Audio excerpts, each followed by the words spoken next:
ఇక బీఆర్ఎస్ వాళ్ళు కోల్గేటు అట్లా కొన్ని ట్రోల్స్ చేస్తున్నారు. కోల్గేట్ వేరే, కోల్గేట్ వేరే, మా పాత టీఆర్ఎస్ వేరే, ఈమె పెట్టినటువంటి టీఆర్ఎస్ వేరే, చాలా డిఫరెన్షియేషన్స్ ఉంటాయి. పార్టీ ఒకటే ఉంటుంది, అది టీఆర్ఎస్ తెలంగాణ రాష్ట్ర సమితి.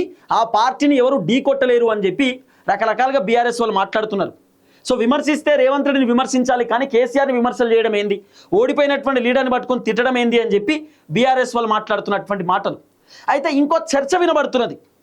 ఇంకో చర్చ ఏంది, ఇప్పుడు కల్వకుంట్ల కవిత గారు స్టిల్ నౌ కేసీఆర్ ఇంటి పేరుని వాడుకుంటున్నారు, కల్వకుంట్ల కవిత అనేటటువంటి ట్యాగ్ లైన్ని వాడుకుంటున్నారు. ఇంకా పుట్టిల్లు ఇంటి పేరు ఎందుకు వాడుకోవాలి, వాళ్ళ భర్త ఇంటి పేరుతో రాజకీయాలు చేయమని చెప్పండి, దేవులపల్లి కవిత అని చెప్పి పేరు పెట్టుకోమని చెప్పండి. సో కల్వకుంట్ల కవిత అనే పేరు ఎందుకు పెట్టుకుంటున్నదామా?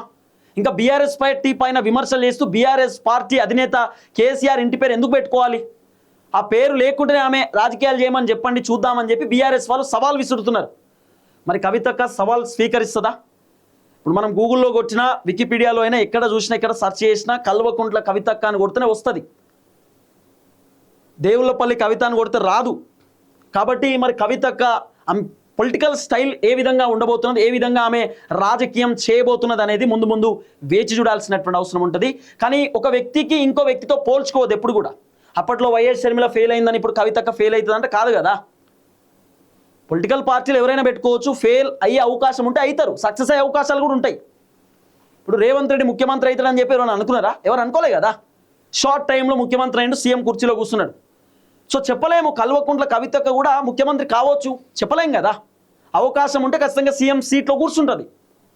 ఎందుకంటే కవితక్క కూడా చాలా మాస్ ఫాలోయింగ్ ఉంటుంది, బలమైనటువంటి పోరాటం చేయగలిగేటటువంటి సత్తా ఉన్న లీడర్, బలంగా జనాల కోసం మాట్లాడేటటువంటి వ్యక్తి కవిత.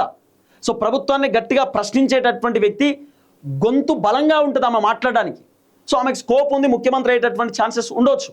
కానీ కవితక్క పొలిటికల్ పార్టీ పెట్టి ఎందుకు పెట్టింది పార్టీ అంటే, ఏదో ఒక రోజు మేము ముఖ్యమంత్రి అవుతా అంటున్నది, నేను తెలంగాణకు తల్లి, తెలంగాణకు అమ్మలేక ఉండాలనుకుంటున్నా అని చెప్పి ఆమె మాట్లాడుతున్నది. అంటే ఇండైరెక్ట్గా నేను తెలంగాణలో సీఎం అవ్వడానికే పార్టీ పెట్టినా అని చెప్తున్నది. మరి ఆమె పార్టీ సిద్ధాంతాలు ఏంది, పార్టీ ఉద్దేశం ఏంది, బీసీల కోసం పార్టీయా, రైతుల కోసం పార్టీయా, పేద ప్రజల కోసం పార్టీయా, ఆమె సిద్ధాంతాలు ఏందనేది ఇంకా ముందు ముందు తెలవాల్సినటువంటి అవసరం ఉంటుంది. సో టీఆర్ఎస్ అనే పొలిటికల్ పార్టీ త్రూ కవితక్క బయటకు వస్తున్నది. కానీ కేసీఆర్ని విమర్శలు చేయడం, కేసీఆర్ తిట్టడం మాత్రం కరెక్ట్ కాదనేది కొంత వినబడుతున్నటువంటి ఒక చర్చ.